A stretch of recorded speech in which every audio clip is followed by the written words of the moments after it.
కీర్తన ప్రతిదినం చదువుకునే ప్రకారమే వాక్యం చదువుకుందాం. మహోన్నతిని చాటున నివసించువాడే సర్వశక్తిని నీడను విశ్రమించువాడు.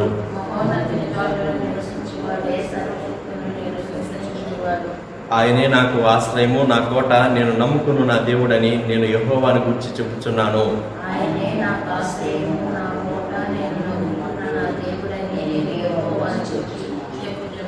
వేటగాని ఊరిలో నుండి ఆయన నిన్ను విడిపించును, నాశనకరమైన తెగులు రాకుండా నిన్ను రక్షించును.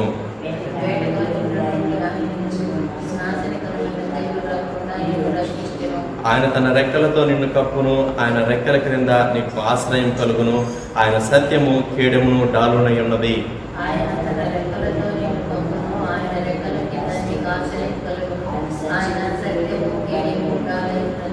రాత్రి వేళ కలుగు భయమునకైనను, పగటి వేళ ఎగురు బాణమునకైనను, చీకటిలో సంచరించు తెగులునకైనను, మధ్యాహ్నమందు పాడు చేయి రోగమునకైనను నీవు భయపడుకుందువు.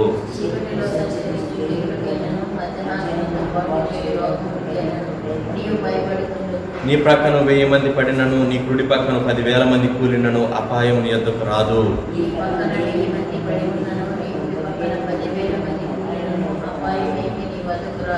నీవు కనులారా చూచుచుండగా భక్తిహీనులకు ప్రతిఫలం కలుగును. యెహోవా నీవే నా ఆశ్రయము అని నీవు మహోన్నతుడైన దేవుని నీకు నివాస స్థలముగా చేసుకుని ఉన్నావు.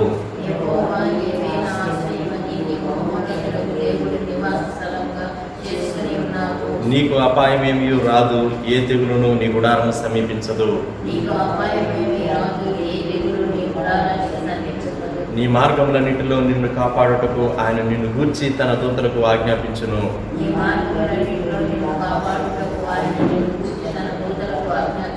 నీ పాదములకు రాయి తగలకుండా వారు నిన్ను తమ చేతుల మీద ఎత్తి పట్టుకుందురు.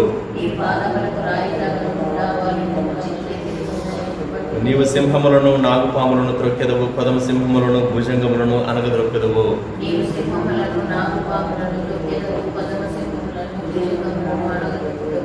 అతడు నన్ను ప్రేమించుచున్నాడు గనుక నేను అతని తప్పించదను. అతడు నా నామము ఎరిగిన వాడు గనుక నేను అతని గణపరచదను.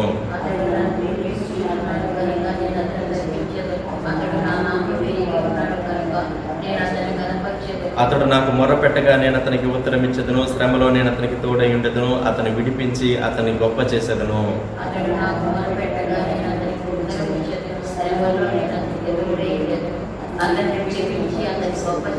దీర్ఘాయువు చేత అతనిని తృప్తిపరచెదను. నా రక్షణ అతనికి చూపించదను.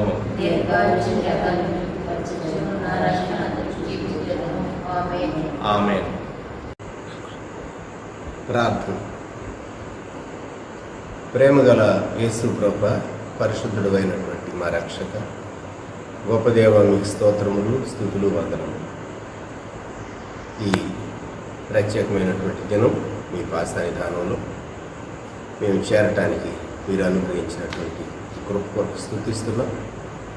ఈ సమయం ఇవి చేసే మీ బిడ్డల కొరకు మీ సన్నిధిని మాకు తోడుగా ఉంచి బలపరచమని యేసుక్రీస్తు ప్రభువు నామములో అడుగుచున్నాం తండ్రి. ఆమేన్. హల్లెలూయా. స్తుతి మహిమ 65వ పాట షారోన్ ఆత్మీయ గీతాల్లో. హల్లెలూయా స్తుతి మహిమ ఎల్లప్పుడు దేవునికి ఇచ్చెదము. హల్లెలూయా స్తుతి మహిమ ఎల్లప్పుడు దేవునికి ఇచ్చెదము. హల్లెలూయా, హల్లెలూయా, హల్లెలూయా,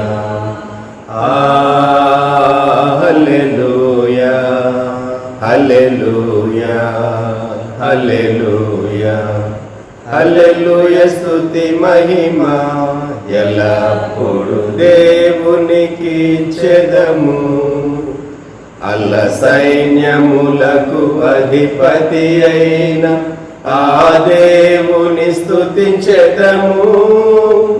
అల్ల సైన్యములకు అధిపతి అయిన ఆ దేవుని స్తుతించెదము. అలసంద్రములను దాటించిన ఆ యెహోవాను స్తుతించెదము. అలసంద్రములను దాటించిన ఆ యెహోవాను స్తుతించెదము. హల్లెలూయా స్తుతి మహిమ ఎల్లప్పుడు దేవునికి ఇచ్చెదము. హల్లెలూయా స్తుతి మహిమ ఎల్లప్పుడు దేవునికి ఇచ్చెదము. ఆకాశము నుండి మన్నాను పంపిన దేవుని స్తుతించెదము. ఆకాశము నుండి మన్నాను పంపిన దేవుని స్తుతించెదము. బండ నుండి మధుర జలమును పంపిన ఆ దేవుని స్తుతించెదము.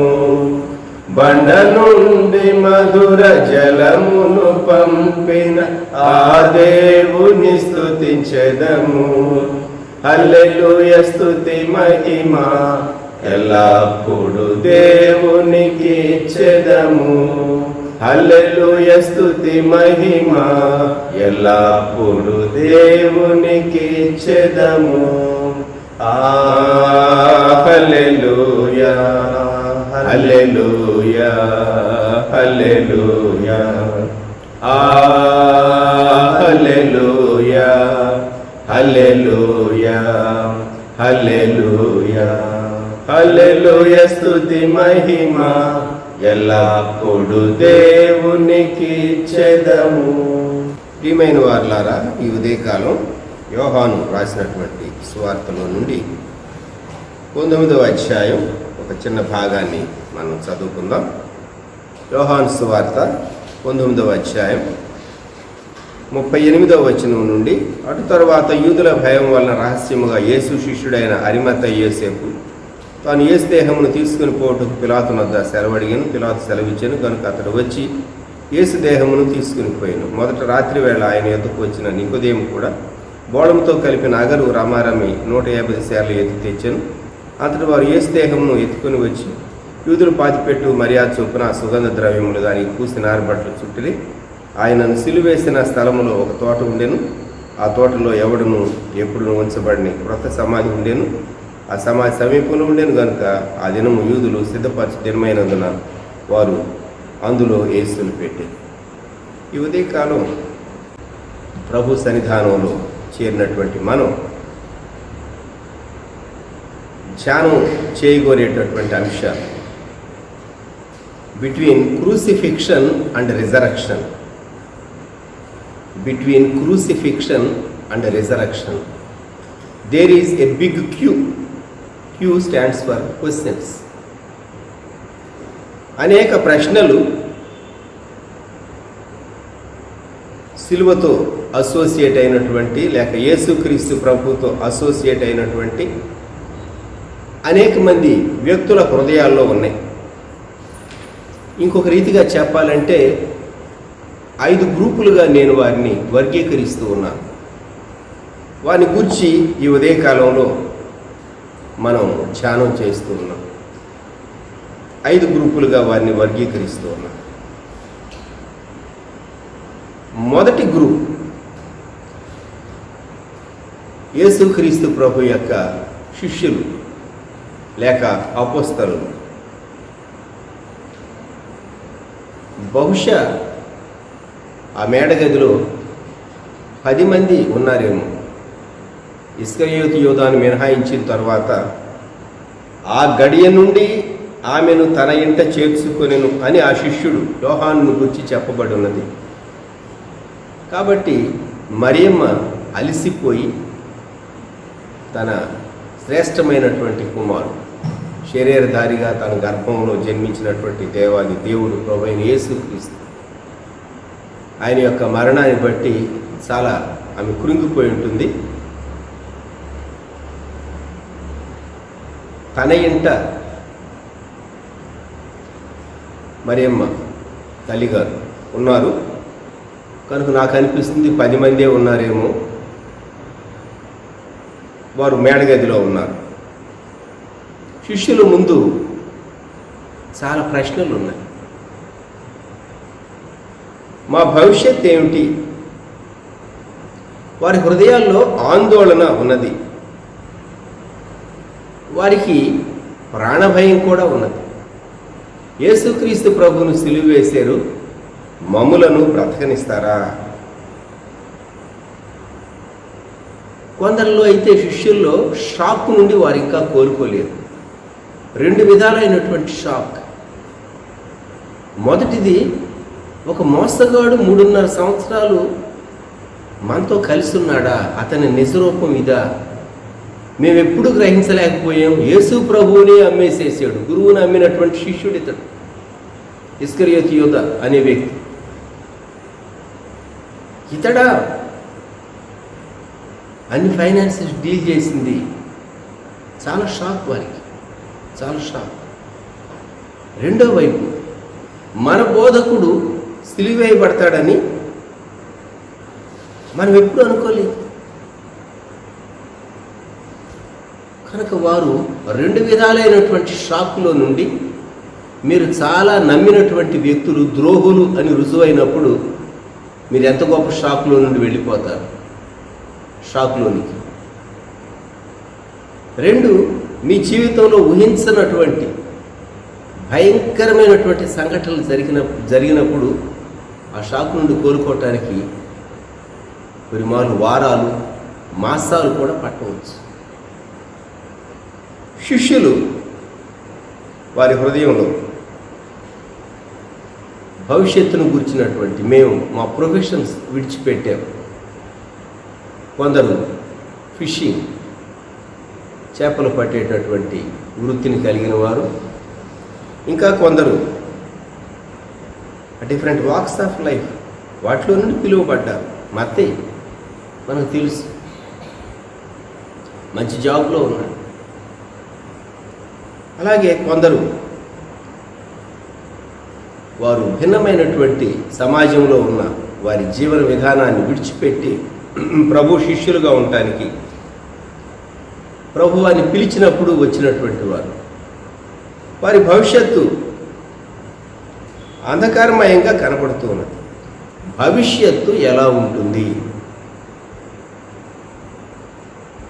నేను ఈ గ్రూప్కు నేను పేరు పెట్టదలుచుకుంది ఏంటంటే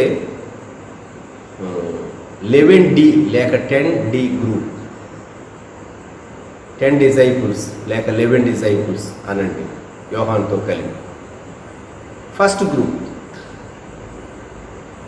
ఈ గ్రూప్ యొక్క మనస్సుల్లో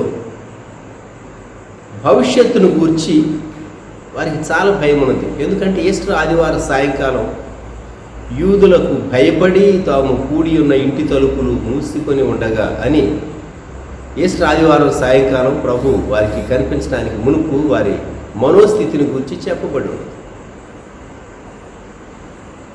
కనుక భవిష్యత్తును గురించినటువంటి భయం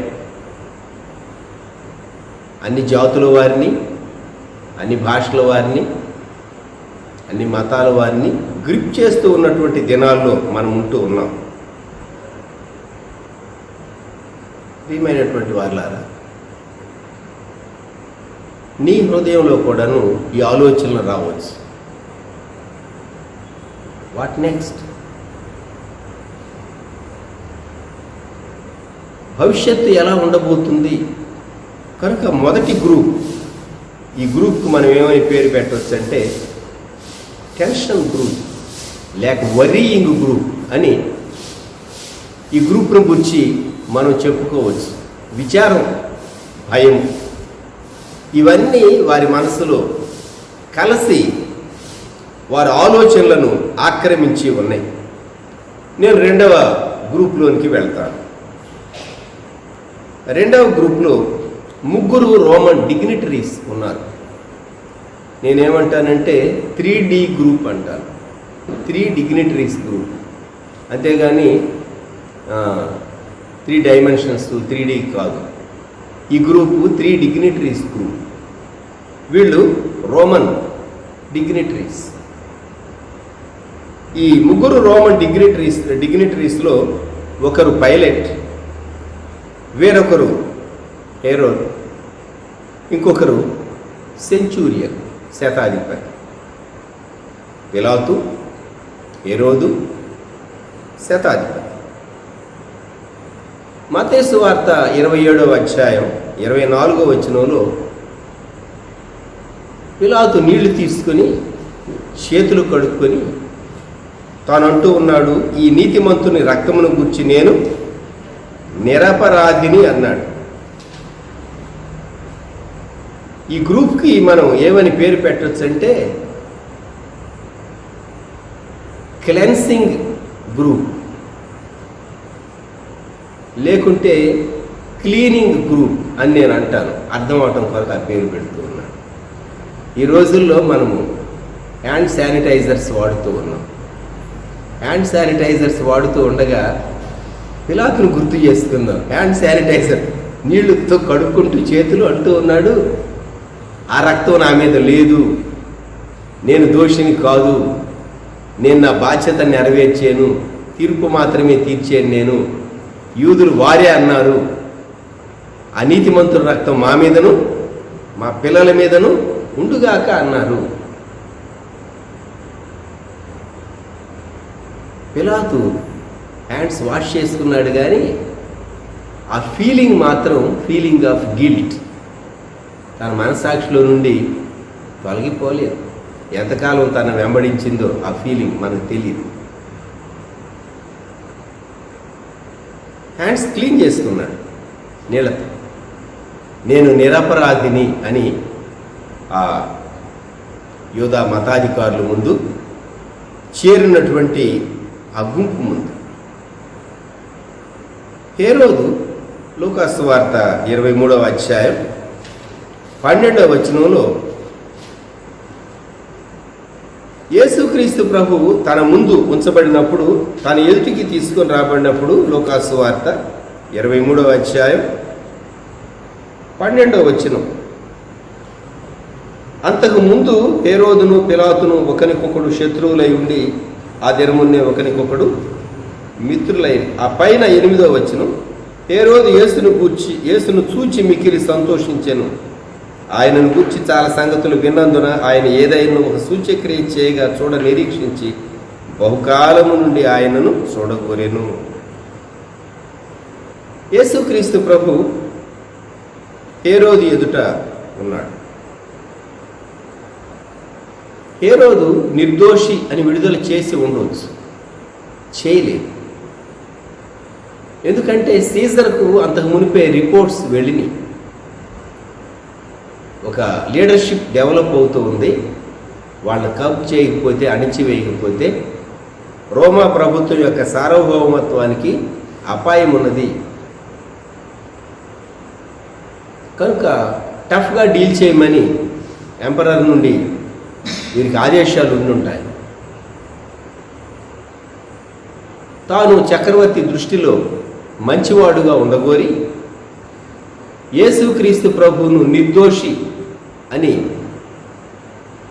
వాస్తవంగా దోషం ఏది ఆరోపించబడలేదు, రుజువుపరచబడలేదు కనుక విడుదల చేయడానికి అధికారం కలిగి ఉండి కూడా యేసు ప్రభువును తిరిగి పిలాతు దగ్గరికి పంపించి వేశాడు, గవర్నర్ దగ్గరికి. ఆ దినాల్లో యెరూషలేములో హేరోదు క్యాంపులో ఉన్నాడు. అవి పస్కా పండుగ దినాలు కనుక సిటీ చాలా జనసమర్థంగా ఉన్నది కనుక అవాంఛనీయమైన సంఘటనలు ఏవి సంభవించకుండా లా అండ్ ఆర్డర్ మెయింటైన్ చేసే నిమిత్తం రోమా ప్రభుత్వం యొక్క అధికారం క్రింద ఉన్నటువంటి దేశం కనుక ఇజ్రాయెల్, ఆ దినాల్లో చాలా కట్టుదిట్టంగా వారు లా ఎన్ఫోర్స్ చేస్తున్నటువంటి దినాల్లో హేరోదు యేసుక్రీస్తు ప్రభువును తనకు ఒక వినోదం కలిగించేటటువంటి వ్యక్తిగా ఏదన్నా సూచక్రియ చేస్తే చూడాలి అనుకున్నాడు. యేసుక్రీస్తు ప్రభు మౌనంగా ఉన్నాడు. మౌనంగా ఉన్నందువలన 11వ వచనం లూకాసు వార్త 23:11, తన సైనికులతో కలిసి ఆయనను తృణీకరించి అపహసించి ఆయనకు ప్రశస్తమైన వస్త్రము తొడిగించి పిలాతుని వద్దకు మరల పంపాడు. ఎంత విచారం అండి. ప్రశస్తమైన వస్త్రం తొడగటం మంచిదే కానీ ఆయన చేయవలసిందేంటి?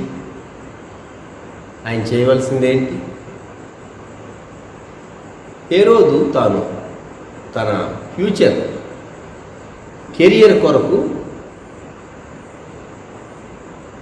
తనకు వచ్చినటువంటి అవకాశాన్ని వాడుకుంటూ ఉన్నాడు. న్యాయం తీర్చలేకపోయాడు ఈ రోమన్ డిగ్నిటరీ. మూడో వ్యక్తి శతాధిపతి, సెంచూరియన్. చరిత్రలో మార్సిల్లస్ అనేటటువంటి రోమన్ ట్రిబ్యూన్ ప్రత్యేకంగా రోము నుండి పంపబడ్డాడని, తాను యేసుక్రీస్తు ప్రభు శిలువ దగ్గర ఉన్నాడని, యేసుక్రీస్తు ప్రభు యొక్క పైవస్త్రం ఆ తర్వాత అక్కడి నుండి శిలువ దగ్గర నుండి తీయబడిందని, 1953వ సంవత్సరం ఒక చక్కని క్రిస్టియన్ స్టోరీ రోమ్ అనేటటువంటి స్టోరీ వాళ్ళు రిలీజ్ చేశారు. రోమ్, ఈ మార్సిల్లస్ శిలువ దగ్గర యేసుక్రీస్తు ప్రభువుకు క్రూసిఫిక్షన్ అమలుపరిచినటువంటి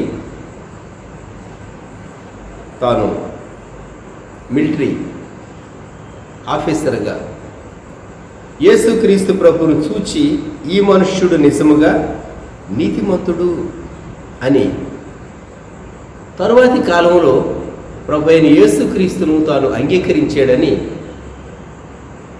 చరిత్రలో కొన్ని ఆధారాలు తీసుకుని రోమ్ నిర్మించబడింది. ఎందుకు చెప్తూ ఉన్నానంటే, ముగ్గురు రోమన్ డిగ్నిటరీస్ ఒకరేమో చేతులు కడుక్కున్నారు నీళ్లతో మనసాక్షిని కడుక్కోవటానికి ప్రయత్నంలో, ఒకరేమో తన మార్గాన్ని తన కెరియర్ను సరళం చేసుకోవటానికి యేసుక్రీస్తు ప్రభు నిర్దోషి అని ఎరిగి ఉండి ఆయనను ఎగతాళి చేసి పంపించి వేశాడు, అపహాస్యం చేసి. ఎంత విచారకరం. మూడో వ్యక్తి శిలువ దగ్గర ఉన్నాడు, శిలువను చూచాడు, భూకంపం చూచాడు, ప్రకృతిలో కలిగినటువంటి ఉత్పాతాలను చూచాడు. తాను తన హృదయంలో తాకబడ్డాడు. ఈయన మెస్సియా, యూదులు చెప్పేటటువంటి మెస్సియా, రక్షకుడు ఈయన అని గ్రహించి చరిత్రలో చెప్పబడింది. తాను తరువాత మార్పు చెందాడు, అంతేకాదు హతసాక్షి అయ్యాడు అని ఆ రోగులో వారు ఆ కథ అలాగూ వారు టిపిక్ చేశారు. Roman dignitaries, 3 dignitaries of Roman empire. నేను 3వ గ్రూపులోనికి వెళుతూ ఉన్నాను. 3వ గ్రూపులో 2 వ్యక్తులు ఉంటూ ఉన్నారు. ఒకరు అరిమతయి యోసేపు, రెండవ వ్యక్తి నికోదేము. వీరిద్దరూ యూదులే, వీరిద్దరూ వెల్తీ పర్సన్స్, రెస్పెక్టబుల్ పర్సన్స్. మొదటి వ్యక్తి అరిమతయి యోసేపు. అరిమతయి యోసేపు ధనికుడు, అంతేకాదు తాను సన్హెద్రిన్ సభ యొక్క మెంబర్గా ఉంటూ ఉన్నారు. మార్కు సువార్త 15వ అధ్యాయం 43వ వచనంలో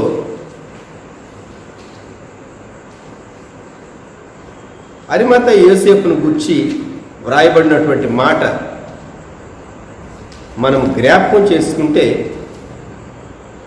సాయంకాలం అయినప్పుడు అరిమతయి యోసేపు తెగించి పిలాతును వద్దకు వెళ్ళి యేసు దేహము తనకిమ్మని అడిగాను. అతడు ఘనత వహించిన ఒక సభ్యుడై దేవుని రాజ్యం కొరకు ఎదురు చూచువాడు.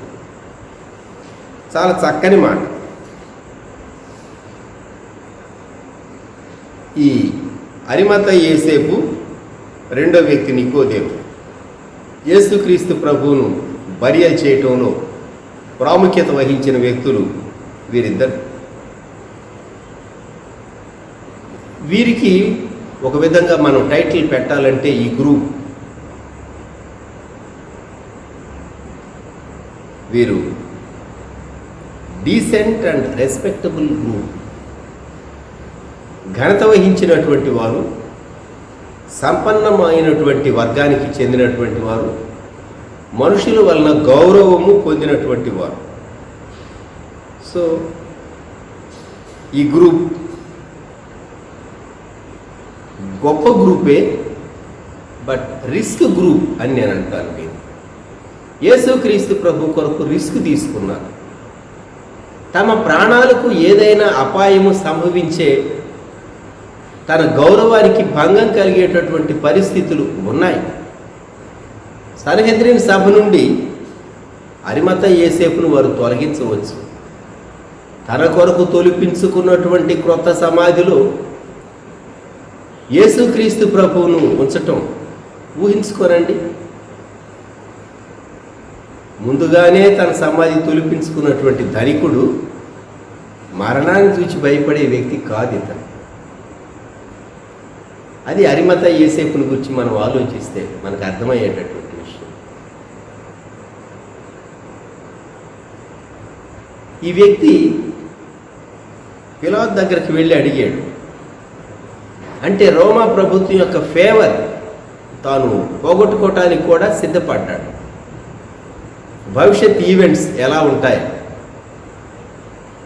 ఎవరిని తాను సపోర్ట్ చేస్తూ ఉన్నాడు. సిలువేయబడినటువంటి ఒక వ్యక్తి యొక్క దేహం తన స్వంత సమాధిలో ఉంచటానికి రిస్క్ తీసుకుని, పిలాతు యొక్క పర్మిషన్ తీసుకుని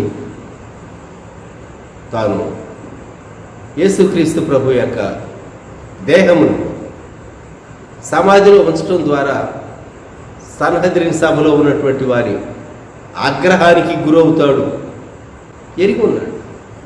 నాకని రిస్క్ తీసుకున్నారండి. ఎంత రిస్క్ తీసుకున్నారు? మరణించినటువంటి డాక్టర్లను గురించి మీరు వార్తల్లో చూసినప్పుడు ఏమనిపిస్తుంది? అయ్యో, వారు ఇతరులను రక్షించడం కొరకు తమ ప్రాణాలు పోగొట్టుకున్నారు. ఎంతో భవిష్యత్తు కలిగినటువంటి, ఎంతో జ్ఞానం కలిగినటువంటి వారు సేవా తత్పరులై తమ ప్రాణాన్ని పోగొట్టుకోవటానికి ఇష్టపడి వారు పేషెంట్స్కు ట్రీట్మెంట్ ఇచ్చారు. గొప్ప సంగతి కదా. మిగిలినటువంటి ప్రజల క్షేమం కొరకు రిస్క్ తీసుకున్నారు.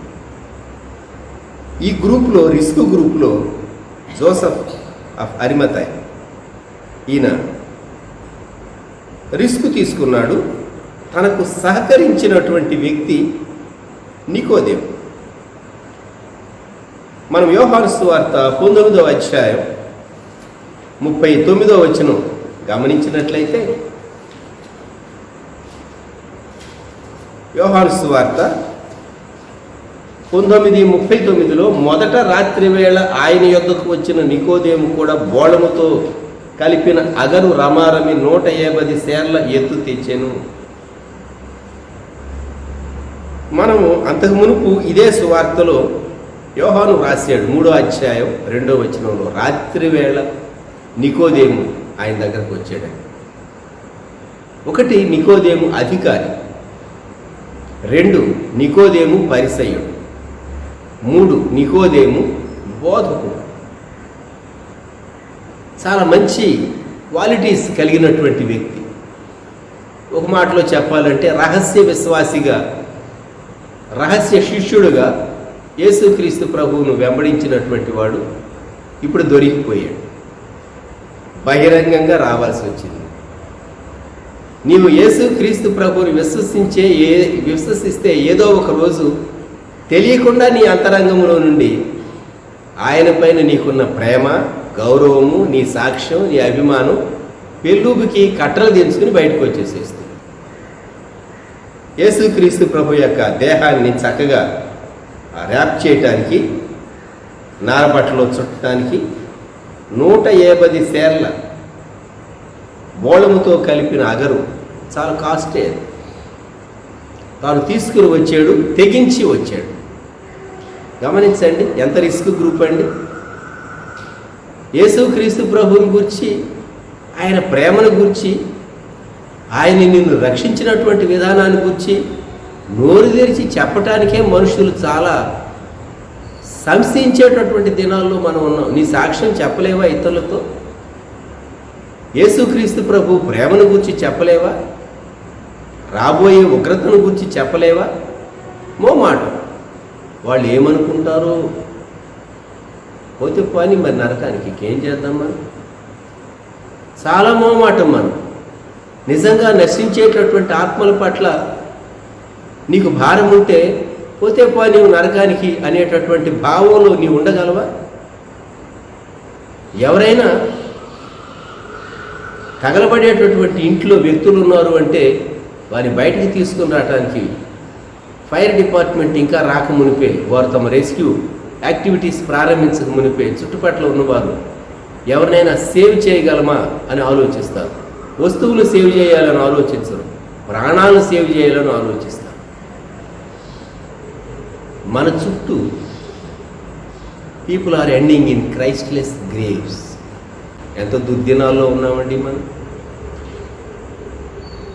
ఆలోచించండి ప్రియమైనటువంటి వారులారా. యేసుక్రీస్తు ప్రభు కొరకు రిస్క్ తీసుకున్నటువంటి గ్రూప్ వీరు చాలా డీసెంట్ అండ్ రెస్పెక్టెడ్ గ్రూప్. యూదులే వీరు, మన యూదులు. యేసుక్రీస్తు ప్రభు నీకు చాలా ఆధిక్యతలు ఇచ్చాడు. ఎందుకు ఇచ్చాడో నీకు అర్థమైందా? అరిమతయ్య యోసేపు చాలా బాగా అర్థమైంది. తన కొరకు సమాధి ఎక్కడ ఉంచాలి ప్రభువును? జన్మించినప్పుడు రాతి తొట్టిలో ఉంచబడినటువంటి ప్రభు అయిన యేసుక్రీస్తు వారు, పశువుల పాకలో రాతి తొట్టిలో ఉంచబడినటువంటి ప్రభు అయిన యేసుక్రీస్తు వారు ఇప్పుడు రాతి సమాధిలో ఆయన దేహం ఉంచబడి, ఎవరు ఎన్నడూ ఉంచినటువంటి క్రొత్త సమాధి అరిమతయ్య యోసేపు. తనకు దేవుడిచ్చింది దేవుని కొరకు నీ ఆరోగ్యం, నీ ఆయుష్కాలం, నీ వస్తువులు, నీ వాహనాలు, నీ కలిగినటువంటివి దేవుని కొరకు గ్రహింపు వచ్చిందా మనకు? నేను 4వ గ్రూపులోనికి వెళుతూ ఉన్నాను. ఈ 4వ గ్రూపులో స్త్రీలు ఉన్నారు. స్త్రీలు బలహీనులుగా ఎంచబడతారు. మామూలుగా పురుషులు అనుకుంటారు మేము చాలా గట్టి వాళ్ళం, మేము దృఢమైనటువంటి వాళ్ళం, మేము చాలా స్ట్రాంగ్ అని చెప్పేసేసి అనుకుంటూ ఉంటారు. కానీ నేను ఈ గ్రూప్కు నేను పెట్టదలుచుకున్నటువంటి పేరు డివౌట్ అండ్ బోల్డ్ గ్రూప్. భక్తి కలిగినటువంటి, ధైర్యము కలిగినటువంటి గ్రూప్ ఈ గ్రూప్లో ఉన్నటువంటి స్త్రీలు మత్తయి సువార్త 27:55లో తల్లి అయినటువంటి మరియమ్మ ఉన్నది. అలాగే యాకోబు తల్లి మరియమ్మ ఉన్నారు, మగ్దలేనే మరియ ఉన్నారు, అలాగే జెబెదయి కుమారుల యొక్క తల్లి అంటే మిసెస్ జెబెది ఆమె ఉన్నారు. మార్కు సువార్త 15:40 ప్రకారం సలోమి ఉన్నారు. అలాగే మార్కు సువార్త 15వ అధ్యాయం ఒక పర్యాయం గమనించండి. గలిలయ నుండి వచ్చినటువంటి అనేకమైనటువంటి స్త్రీలు, వారందరి పేర్లు అక్కడ ఉదహరించబడలేదు. కానీ మార్కు సువార్త 15వ అధ్యాయం 41వ వచనం, ఆయన గలిలయలో ఉన్నప్పుడు వీరాయనను వెంబడించి ఆయనకు పరిచారం చేసిన వారు వీరు కాక ఆయనతో యెరూషలేమునకు వచ్చిన ఇతర స్త్రీలు అనేకులను వారిలో ఉండిరి. అనేక మంది స్త్రీలు. ఆలోచించండి, స్త్రీలు ఏం చేయగలరు? స్త్రీలు ఏం చేయగలరంటే వీరాది వీరులు, శూరాది శూరులు అని చెప్పుకునేటటువంటి శిష్యులు ఒక్క యోహాను తప్ప ప్రాణభయంతో వారు దూరము వెళ్ళిపోయారు. ఎక్కడో నక్కి చూస్తున్నారేమో. యేసుక్రీస్తు ప్రభు శిష్యులుగా ఐడెంటిఫై చేయబడటానికి ఆ మంచి శుక్రవారం రోజు వారికి ధైర్యం చాలలేదు. ఈ స్త్రీలైతే సిలువ దగ్గర చాలా ధైర్యంగా ఉన్నారు, ఆదివారం యేసుక్రీస్తు ప్రభు యొక్క సమాధిని దర్శించడానికి సుగంధ ద్రవ్యాలు సిద్ధపరచుకునేటటువంటి కార్యక్రమంలో ఉన్నారు. సమాధి దగ్గరకు వెళ్ళటానికి వారు తమ మనసును సిద్ధపరచుకున్నారు. ఎంత ధైర్యవంతులని అందాం ఈ స్త్రీలను. బలహీనులుగా ఎంచబడినటువంటి స్త్రీలు యేసుక్రీస్తు ప్రభు వారిని జీవితాలను మార్చివేశాడు. ఏ మెస్సియ కొరకు యూదా జనాంగం అంతా ఎదురు చూచిందో ఆ మెస్సియ ఈయనే అని సత్యాన్ని గ్రహించినటువంటి స్త్రీలు, వీరు బలహీనులుగా శరీరంలో కనిపించిన వీరు చాలా బలవంతులుగా ఉన్నారు. స్త్రీలు బలహీనులు అక్కర్లేదని అనగలమా మనం ఈరోజు? ఆలోచించండి. యేసుక్రీస్తు ప్రభువును గురించి స్త్రీలు కూడా ప్రకటించేటటువంటి ఆధిక్యత, సరైనటువంటి వెలిగింపుతో సంఘాల్లో గత సంవత్సరాల్లోనే, గత 200 సంవత్సరాల్లో జరిగి ఉండుంటే ఒకవేళ క్రైస్తవ్యం యొక్క పురోభివృద్ధి ఇంకా చాలా గొప్పగా ఉండుండేది. ఏ గ్రూప్కు, ఏ సెక్ట్కు, ఏ డినామినేషన్కు వారి వారి అభిప్రాయాలు, వారి వారి ప్రిన్సిపల్స్, నియమాలు ఉన్నాయి. స్త్రీలు బలహీనులుగా వారు శరీర రీతిగా కొంత ఉన్నప్పటికీ వారి లిమిటేషన్స్ అధిగమించారు. దేవుడు టెక్నాలజికల్ ఇంప్రూవ్మెంట్స్ తెచ్చినటువంటి ఈ కాలంలో మనం ఉన్నాం. అన్ని రంగాల్లో వారు పనిచేస్తూ ఉన్నారు.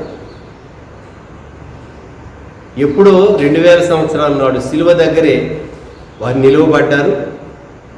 అంతేకాదు, ఆదివారం సమాధిని చూడటం కొరకు వారు చక్కగా ప్రణాళిక వేసుకుని సుగంధ ద్రవ్యాలు సిద్ధపరచుకున్నారు. ఈ గ్రూప్, ఈ 4వ గ్రూప్ను మనం ఏమని చెప్పవచ్చు అంటే స్ట్రాంగ్ గ్రూప్ అని చెప్పవచ్చు. Strong group. Though they appear to be weak, though this women they appear to be weak, they are very strong for the Lord. నీవు యేసుక్రీస్తు ప్రభు కొరకు ఎంత బలమైన రీతిగా ఆయనను ఘనపరచడానికి, మహిమపరచడానికి నీవు ఉంటూ ఉన్నావు. డివౌట్ అండ్ బోల్డ్ గ్రూప్ అని వీరికి మనం పేరు పెట్టవచ్చు. ఆఖరుగా నేను 5వ గ్రూప్ గురించి మాట్లాడుతూ ఉన్నాను. 5వ గ్రూప్లో ఒకే ఒక వ్యక్తి నాకు కనబడుతూ ఉన్నాడు. ఈ వ్యక్తి శిష్యుడైనటువంటి యోహాను. యోహాను సువార్త 19వ అధ్యాయం 27వ వచనంలో, ఆ గడియ నుండి ఆ శిష్యుడు ఆమెను తన ఇంట చేర్చుకొనెను.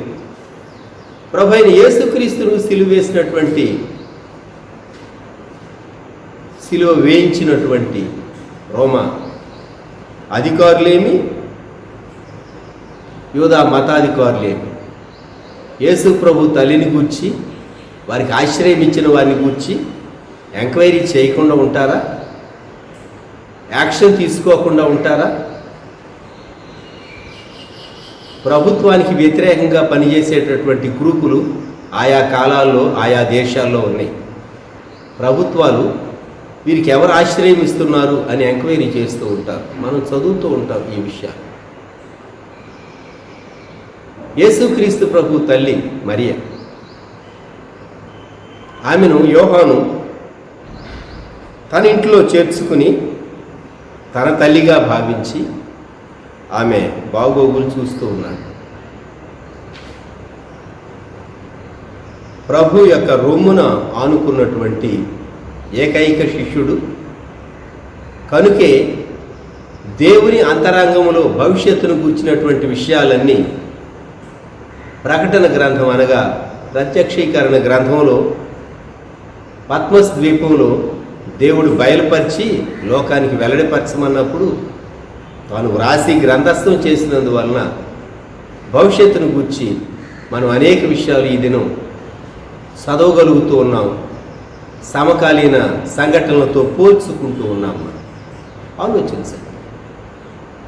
యేసుక్రీస్తు ప్రభు హృదయానికి అతి సన్నిహితంగా ఉన్నటువంటి వ్యక్తి శిష్యుడైనటువంటి యోహాను, ఒకే ఒక వ్యక్తి.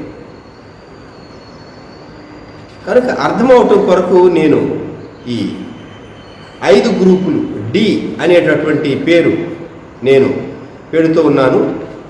మొదటి గ్రూపులో 10 మంది లేక 11 మంది డిజైపుల్స్ గ్రూప్, రెండవది డిగ్నిటరీస్ గ్రూప్, 3 ఉన్నారు అందులో. మూడవ గ్రూప్ వీరు డీసెంట్ అండ్ రెస్పెక్టబుల్ గ్రూప్. నాలుగవ group devout and bold group. 5వ గ్రూప్ ఒకే ఒక శిష్యుడు యోహాను తాను ఉంటూ ఉన్నాడు. తాను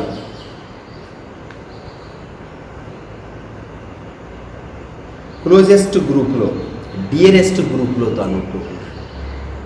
డియరెస్ట్ గ్రూప్, అతి ప్రేమ, యేసుక్రీస్తు ప్రభువుకు అతి సన్నిహితత్వం కలిగినటువంటి వాడు. అందుకే యోహాను తన సువార్తలో శిష్యులు తిరిగి తమ పాత జీవిత విధానం చేపలు పట్టడానికి వెళ్ళినప్పుడు, బ్యాక్ స్లైడ్ అయినప్పుడు, యోహాను సువార్త 21వ అధ్యాయంలో వారు ప్రభు మాటను బట్టి వలవేసి కుడి ప్రక్కన చేపలు పడినప్పుడు చెప్పినటువంటి వ్యక్తి యేసుక్రీస్తు ప్రభు అని యోహాను సువార్త 21:7 కాబట్టి యేసు ప్రేమించిన శిష్యుడు ఆయన ప్రభు సుమే అని పేతురుతో చెప్పాడు. మిగిలిన వాళ్ళకి ఎందుకు అర్థం కాలేదు? యేసుక్రీస్తు ప్రభువే అక్కడుండి ఆ దోణి కుడి ప్రక్కన వలవేయమని చెప్పాడని మిగిలిన వారు ఎందుకు గ్రహించలేకపోయారు? సో ఈ వ్యక్తి is the first to recognise. పడిపోయినా మిగిలినటువంటి వాళ్ళతో కొంచెం బ్యాక్ స్లైడ్ అయినట్టు కనిపించినా వెంటనే రెస్టోర్ అయ్యాడు. తల్లి యొక్క బాధ్యత, తల్లి మరియమ్మ గారి బాధ్యత, ఆమె చనిపోయే వరకు యోహాన్ని తీసుకుని ఉండాలి. అది ప్రభు అప్పగించినటువంటి బాధ్యత కదా. సో డియరెస్ట్ గ్రూప్, ఈ 5 గ్రూపుల్లో నువ్వు ఏ గ్రూపులో ఉన్నావు? ఒకసారి స్వపరీక్ష చేసుకుందాం. తలలు వంచండి, ప్రార్థన చేసుకుందాం. దైవజనురాలు మనల్ని ప్రార్థనలో నడిపిస్తారు.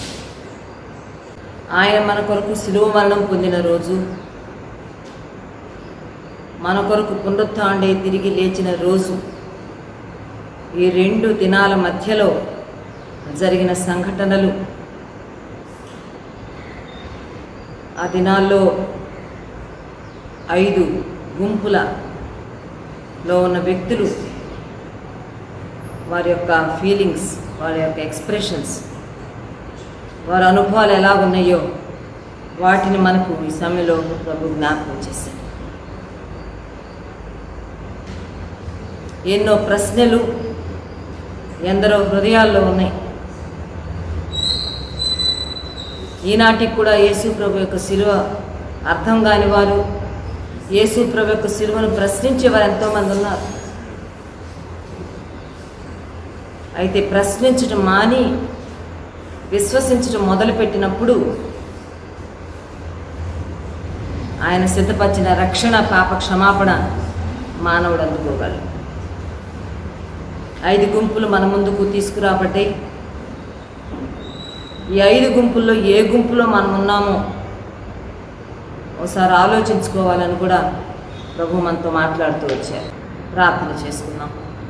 పరిశుద్ధుడా, ప్రేమగల మా దేవా, నీకు స్తోత్రాలు నాయనా. ప్రాతకాల ప్రార్థనలో మాకు పాలు పంపులు ఇచ్చినందుకు స్తోత్రాలు. మీ వాక్యం ద్వారా మాతో మాట్లాడుతూ వచ్చినందుకు స్తోత్రాలు. ఈ దినాన మా ప్రభా నిజంగా శిష్యుల ఫీలింగ్స్ ఎలా ఉండుంటాయో, తల్లి అయిన మరియా, స్త్రీలు, యోహాను, అరిమతె యోసేపు, ప్రభుత్వాధికారులు, వీళ్ళందరూ ఎవరెవరి యొక్క ఇన్వాల్వ్మెంట్ ఎలా ఉందో మా ప్రభా, వారు తండ్రి ఎలాగూ నీ కోసం చేశారు, నీ కోసం చేయలేకపోయారో అన్నీ మాకు జ్ఞాపకం చేస్తూ వచ్చారు. ఈ వాక్యపు వెలుగులో మమ్మల్ని మేము చూసుకొని, పరిశీలన చేసుకొని, మంచి నిర్ణయాలు తీసుకొని శిష్యుడైన యోహానులాగా మీ రొమ్మును ఆనుకొని మీ ప్రత్యక్షతలు అందుకొని ధైర్యంగా లోకానికి అందించడానికి మమ్మల్ని సిద్ధపరచండి. దీనులైన స్త్రీలలాగా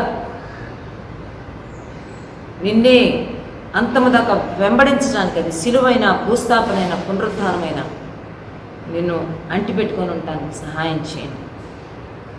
అరిమతయి యోసేపులాగా, నికోదేములాగా రహస్యంలో నుంచి బయటకు రావడానికి సహాయం చేయండి. ప్రభువా, మీకోసం జీవించడానికి మాకు సహాయం చేయండి. శతాధిపతిలాగా నిన్ను కూర్చున్న ఒక కన్విక్షన్లోకి, ఒక ఒప్పికలోకి, ఒక ఎన్లైటన్మెంట్లోకి రావడానికి సహాయం చేయండి. భవిష్యత్తును కూర్చిన భయోందోళనలు మాలో నుంచి తీసివేయండి ప్రభువా. ఇప్పటి వరకు నీవు ఇచ్చిన కాపుదలను బట్టి నీకు ఎంతో కృతజ్ఞతలు చెప్పుకుంటున్నాం. భవిష్యత్తులో కూడా మీ రెక్కల చాటునే మమ్మల్ని నుంచి మా నాయన, మా ఆత్మీయ జీవితాలను బలపరిచి మా తండ్రి, మెట్టుకు తండ్రి మేము ఆత్మీయంగా ఎంతో బలముగా ఉండడానికి, నీవు వచ్చిన రోజు సునాయాసంగా మేము ఎగిరి నీ వద్దకు రావడానికి, పక్షి రాజు వలె పైకి ఎగురుటకు మాకు శక్తిని దయచేయమని, నీ కృపను మాకు అనుగ్రహించమని, ముందు దినాలు కూడా మేము ఎలాగూ మా ఆత్మీయతను కాపాడుకోవాలి, మీరే మీ ఆత్మ ద్వారా మాకు తెలియచేయమని, నడిపించమని, మహిమను పొందమని యేసుక్రీస్తు నామంలోనే ప్రార్థించి స్తుతించి వేడుకుంటున్నాం తండ్రి. ఆమేన్. మన ప్రభు అయిన యేసుక్రీస్తు వారి కృప, దేవుని ప్రేమ, పరిశుద్ధాత్మని అన్యోన్య సహవాసం సదాకాలం సంఘమునకు తోడై ఉండును గాక. ఆమేన్.